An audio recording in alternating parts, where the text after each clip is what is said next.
Salut à tous, c'est Jean-Yves Ponce, auteur de Booster votre mémoire, mémoriser l'impossible en vous amusant, que vous pouvez trouver ici si vous voulez plus d'informations. Cela fait maintenant plus de 7 ans que je vous donne des conseils, des astuces et des techniques pour être plus à l'aise avec comment apprendre plus rapidement, comment apprendre plus intelligemment, comment avoir une meilleure mémoire, une meilleure concentration et terminer ce que vous entreprenez. Aujourd'hui, je vais m'attaquer à une question qui m'a été posée et on me demande « J'apprends bien mais je suis trop lent, qu'est-ce que je dois faire ?» Jingle.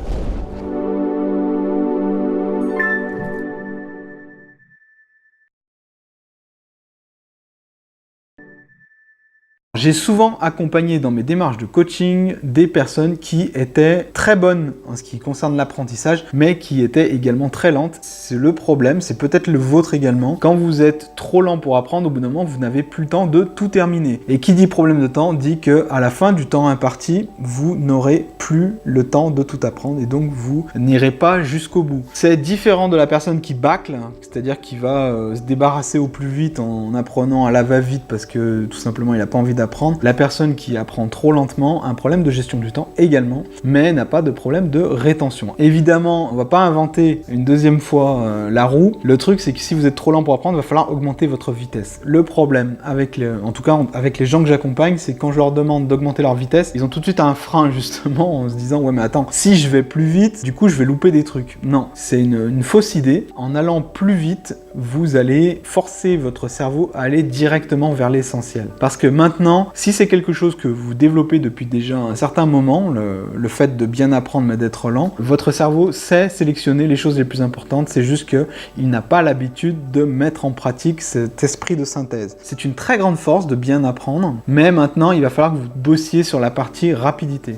Donc comment vous allez faire ça? Vous allez faire ça en vous donnant des contraintes de temps limites. Alors vous n'allez pas augmenter la vitesse d'un coup en la doublant par exemple, mais vous allez essayer de vous donner un objectif pendant lequel vous allez mémoriser tel ou tel cours. Et cet objectif, vous allez vous y tenir. Vous donnez une contrainte de temps, vous donnez un objectif de temps, ça va redonner au temps l'importance qu'il mérite. Parce que le problème, c'est que vous avez une foule de choses à apprendre et que vous ne pouvez pas apprendre à la perfection tout le temps. Donc donnez-vous des contraintes, donnez-vous des objectifs et tenez-les. Des objectifs de temps, pour moi, les contraintes de temps sont la meilleure façon de lutter contre le surapprentissage. Parce qu'il y a un autre phénomène aussi auquel vous devrez vous méfier, j'en ai déjà parlé plusieurs fois sur Potion de Vie, c'est le surapprentissage. C'est-à-dire de passer clairement beaucoup trop de temps sur le début et après plus le temps passe, plus vos chapitres suivants, vous allez être fatigué et donc vous allez un petit peu les bâcler. Donc il faut absolument éviter le surapprentissage et pour cela, c'est les restitutions, les rappels espacés. Je rappelle que les rappels espacés, la courbe de l'oubli que vous pouvez trouver ici,